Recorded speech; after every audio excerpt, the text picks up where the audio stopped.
fazer conexão diretamente com Brasília, estava com saudade do sotaque dele. Túlio Amâncio está entre nós. Boa tarde, Túlio.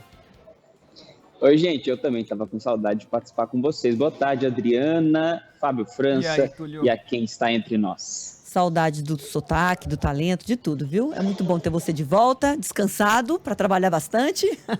Vamos lá, vamos falar da 2 chegada. semaninhas de descanso. Que bom, merecido. Vamos falar da chegada dos brasileiros. O presidente Lula deve recebê-los, não é isso? Como é que vai ser essa distribuição, essa recepção e depois a distribuição dessas pessoas que muitas não têm para onde ir, na verdade, né, Túlio? Infelizmente, mas isso já está sendo visto pelo governo brasileiro. O presidente Lula estará na base aérea de Brasília hoje às 23h30, conhecido também como 11h30 da noite, que é o horário previsto para a chegada do avião com esse grupo de 32 pessoas. Pode até antecipar um pouquinho, estava falando com uma pessoa da FAB, que disse que talvez adiante aí coisa de 15, 20 minutos a chegada desse avião, e de qualquer forma o presidente estará lá. Tinha até expectativa de que ao invés do presidente ir, o presidente fosse receber aqui no Palácio do Planalto essas pessoas amanhã, mas não. Foi decidido que ele vai para lá hoje. Então a gente está falando de um grupo de 32 pessoas, 22 brasileiros, 10 parentes. Esse grupo vai chegar e vai ficar 2 dias no alojamento da FAB aqui na capital federal mesmo. Aqui eles vão passar por todo o atendimento psicológico, resolver as questões aduaneiras, resolver a questão de visto. Quem também quiser entrar com um pedido de ajuda mesmo para o governo, vai poder entrar depois da regularização.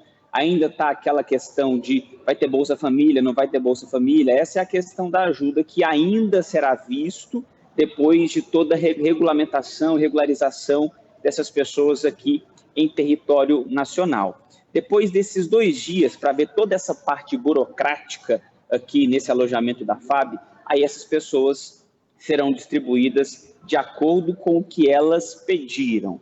São 32 pessoas, 24 vão para o estado de São Paulo. Desse grupo de 24 pessoas, 12 têm parentes em São Paulo. Então, esses 12 vão se encontrar com os parentes. Os outros 12, as outras 12 pessoas, vão para o abrigo, numa cidade do interior de São Paulo, que ainda está sendo mantido ali em sigilo, justamente para que essas pessoas tenham a privacidade respeitada. E ainda vão restar algumas pessoas, Essas outras pessoas, para onde elas vão? Uma vai para Novo Hamburgo, no Rio Grande do Sul, uma vai para Cuiabá, outras 2 vão para Florianópolis e 4 ficam aqui em Brasília. Então, 24 para São Paulo, 12 com parentes, 12 em abrigo, 4 em Brasília, 2 em Floripa, 1 em Cuiabá e 1 em Novo Hamburgo. Adriana e Fábio, muitas pessoas estão procurando a Embaixada do Brasil na Palestina para voltar para o país, por conta, viram que deu certo com esse grupo, e agora estão querendo voltar também, até porque, infelizmente, não há uma previsão de fim dessa guerra. Conversei com algumas fontes do Itamaraty que me disseram o seguinte: a história da segunda lista, em que pé que isso está, ainda não foi concretizada, mas deve se tornar realidade nos próximos dias, porque mais de 50 pessoas procuraram a Embaixada do Brasil na Palestina, mais de 50 pessoas entre brasileiros e parentes de brasileiros, tá? Então, eles devem sim fechar uma lista com essas pessoas. Uma questão interessante, eu entrevistei o secretário nacional de Justiça hoje à tarde, o Augusto de Arruda Botelho, e ele disse que todo mundo que veio, todo mundo que deve vir para o Brasil nessa segunda lista, todo mundo passa por um pente fino, uma investigação minuciosa, até para saber se alguém tem uma ligação com o grupo terrorista Hamas, que não é o caso de ninguém que está vindo e de ninguém que deve vir, porque nesse caso o Brasil não vai fazer a repatriação, viu, Adriana e Fábio? O Itamaraty já tinha falado dessa segunda lista, mas tratando ainda como intenção. Até porque pela dificuldade que foi resgatar esses primeiros 32 brasileiros ou pessoas com parentes, com conexões com o Brasil, eu imagino também que o Itamaraty, nesse momento, não quer criar muita expectativa, né, Túlio? Porque, de fato, foi uma negociação diplomática muito difícil e ainda com alguns episódios de tentativa de politização de um assunto que é seríssimo, mas o Itamaraty foi bem, a diplomacia brasileira conseguiu percorrer um caminho que foi difícil, mas que resultou nesse resgate. Já tinha feito o resgate de vários brasileiros em vários voos da FAB saindo de Tel Aviv, saindo de Israel. A dificuldade maior, claro, é tirar da faixa de Gaza, né? Da zona de bombardeio, da zona de guerra. E aí imagino que nesse momento o Itamaraty também não queira criar muita expectativa, né?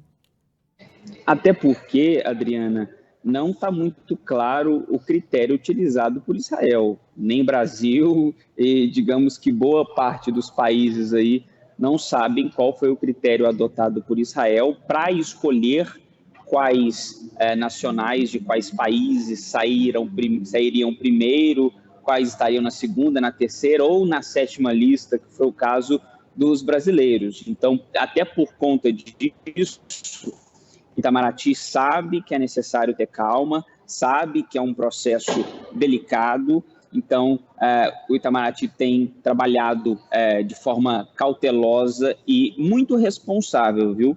Vale frisar, a gente que tem acompanhado aqui em Brasília o trabalho do Itamaraty, dos diplomatas, até os que estão lá próximo à faixa de Gaza, os que estão principalmente no Egito, em Israel, fazem um trabalho com muita responsabilidade para não antecipar alguma informação que não seja concreta.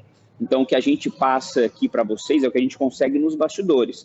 Nos bastidores, é bem provável que exista uma segunda lista, sim, mas oficialmente ela ainda não foi criada, viu, gente? Tá certo, Túlio. Qualquer novidade, chama a gente aqui. Bem-vindo de volta ao Entre Nós. Valeu, contem comigo. Um abraço a todos. Até mais.